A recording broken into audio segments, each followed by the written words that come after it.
Hello guys, हम लोग आज अपने नए टॉपिक को पढ़ते हैं। ये हमारा मैग्नेट का पहला चैप्टर है जिसमें हम लोग पढ़ेंगे गतिमान आवेश तथा चुंबकीय क्षेत्र, magnet moving charge and magnetic field. और ये पहला पार्ट है इस चैप्टर का। तो हम इस चैप्टर में ये कि पहले पार्ट में सबसे पहले पढ़ेंगे मैग्नेटिक फील्ड, बायो-सावर्ट का नियम और म्यू नॉट एप्सिलॉन नॉट में रिलेशन। तो आइए हम लोग देखते हैं कि हमारे ये तीनों टॉपिक कैसे क्लियर होते हैं। सबसे पहले हम लोग पढ़ेंगे चुंबकीय क्षेत्र, मैग्नेटिक फील्ड। मैग्नेटिक फील्ड को कैसे डिफाइन करेंगे? आपको ये पता होगा कि अगर हमारे पास कोई मैग्नेट है तो मैग्नेट के दो पोल होते हैं, एक उत्तरी सिरा मतलब नॉर्थ पोल और एक दक्षिणी सिरा मतलब साउथ पोल। तो हमारे पास जब मैग्नेट के दो पोल हैं नॉर्थ और साउथ, तो हम आइए जरा सी टाइम में छोटे से डेफिनेशन को कैसे क्लियर करते हैं वो देखते हैं। ये जो मैग्नेटिक फील्ड है, चुंबकीय क्षेत्र है, वो चुंबकीय क्षेत्र क्या होता है कि किसी चुंबक के, किसी मैग्नेट के चारों ओर का वो एरिया जिसके अंदर कोई मैग्नेटिक निडल, चुंबकीय सुई ले जाएं तो उस पर एक बल आघूर्ण लगे और वो घूमकर एक निश्चित दिशा में जाकर ठहर जाए, तो उसी को हम लोग चुंबकीय क्षेत्र कहते हैं।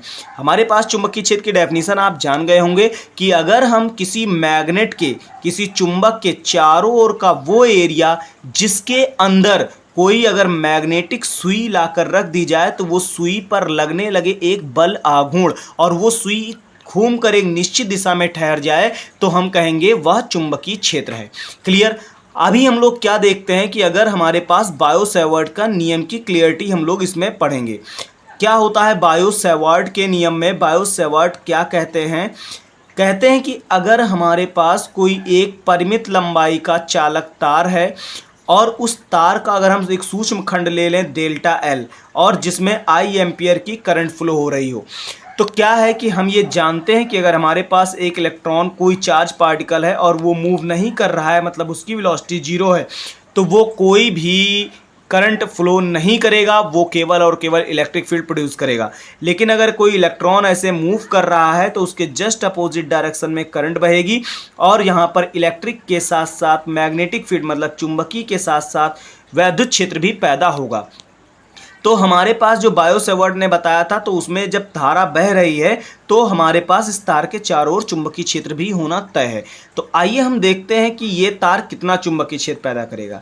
तो बायो-सावर्ट ने कहा कि अगर हम इस तार से r दूरी पर एक पॉइंट ले लें P, जहां हमें मैग्नेटिक फील्ड पता करना है, तो अगर हम यहां पर जो बना है इसे अगर हम कोण मान ले थीटा और इसमें करंट फ्लो हो रही है आई एम्पियर की, तो क्या होगा कि यहाँ पर जो मैग्नेटिक फील्ड प्रोड्यूस हुआ है डेल्टा बी, अगर हमने खंड छोटा सा लिया है तो मैग्नेटिक फील्ड भी छोटी सी प्रोड्यूस होगी और वो मैग्नेटिक फील्ड हमेशा इसमें बहने वाली करंट के प्रोपोर्शनल होती है।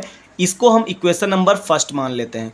और जो मैग्नेटिक फील्ड है वो इस सूक्ष्म खंड के लंबाई के अनुक्रमानुपाती होगी, इसे सेकंड नंबर इक्वेशन मान लें। और यही जो चुंबकीय क्षेत्र है वो इसमें साइन थीटा के अनुक्रमानुपाती होगा।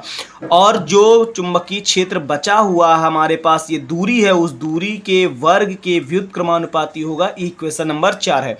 अब इन इक्वेशनों को हम एक साथ अगर लिखें तो delta B proportional I delta L sine theta by R square लिखेंगे। और जब ये प्रोपोर्शनल का साइन हम हटाएंगे तो हमें एक कांस्टेंट लिखना पड़ता है म्यू नॉट अपॉन 4 पाई और I delta L sine theta by R square, जहाँ पर यही बायो-सावर्ट का नियम था। और यहाँ पर जो म्यू नॉट अपॉन 4 पाई लिखा हुआ है ये एक कांस्टेंट है जिसकी वैल्यू होती है 10⁻⁷ न्यूटन पर एम्पियर स्क्वायर। और ये जो म्यू नॉट है इसको हम लोग कहते हैं निर्वात की चुंबकशीलता। ये है निर्वात की चुंबकशीलता। ठीक, तो आपके पास ये बायो-सावर्ट का नियम था। अब हम लोग अपना तीसरा टॉपिक देखते हैं, म्यू नॉट और एप्सिलॉन नॉट में संबंध। तो हम लोग इससे पहले अभी तो देख चुके हैं म्यू नॉट हमारे पास होता है 4 पाई इंटू 10⁻⁷। ये देखिए, अगर हम 4 पाई को उधर भेजेंगे तो म्यू नॉट की वैल्यू तो हमें मिल जाएगी। अब हमारे पास 1/4 पाई एप्सिलॉन नॉट की वैल्यू हम जानते हैं पहले से ही कि 9 into 10⁹ newton into metre square पर कूलाम स्क्वायर होती है। अब क्या करें, ये इक्वेशन नंबर फर्स्ट मान लें और इक्वेशन नंबर सेकंड मान लें। दोस्तों हम लोग सीख रहे हैं कि म्यू नॉट और एप्सिलॉन नॉट मतलब निर्वात की चुंबकशीलता और निर्वात की विद्युतशीलता में आपस में क्या संबंध होता है। तो हम इक्वेशन नंबर 1 और 2 को डिवाइड कर दें। तो जब हम इक्वेशन नंबर 1 लिखते हैं तो हमारे पास वो 1/4πε0 की वैल्यू 9 इंटू 10⁹ है। और जब हम डिवाइड करते हैं इससे इक्वेशन से 1/μ0/4π से, तो 4π से 4π कैंसिल हुआ और इधर 10⁻⁻7 है। अब ये जाकर यहाँ मल्टीप्लाई होगा तो 1/μ0ε0 आएगा और इधर बनेगा 9 × 10⁻16। 1/μ0ε0 इज इक्वल टू, इसे हम लोग 3 इंटू 10⁸ का होल स्क्वायर लिख सकते हैं, जिसे हम लोग वेलोसिटी ऑफ लाइट कहते हैं। तो हमारे पास रिलेशन आया μ0ε0 बराबर 1/μ0ε0 बराबर c²। और अगर हम स्क्वायर हटाएंगे तो हमको मिलेगा 1 स्क्वायर हटाएंगे तो इधर रूट लग जाएगा, μ0 और ε0। ये हमें मिला प्रकाश की चाल के बराबर 1/μ0ε0 होता है। तो हमारे पास आज की इस वीडियो में हम लोगों ने चुंबकीय क्षेत्र देखा, बायो-सैवर्ट का नियम देखा और μ0ε0 में संबंध देखा। दोस्तों, अगर आपको ये तीनों टॉपिक क्लियर हुए हैं तो आप वीडियो को लाइक करें, शेयर करें और सब्सक्राइब करें। अगर आपको कोई डाउट है तो आप वीडियो में कमेंट कर जरूर पूछें। इसके आगे का पार्ट नंबर 2 आपको जल्द प्रोवाइड कराया जाएगा। आप इसके लिए हमारे चैनल को सब्सक्राइब कर लें।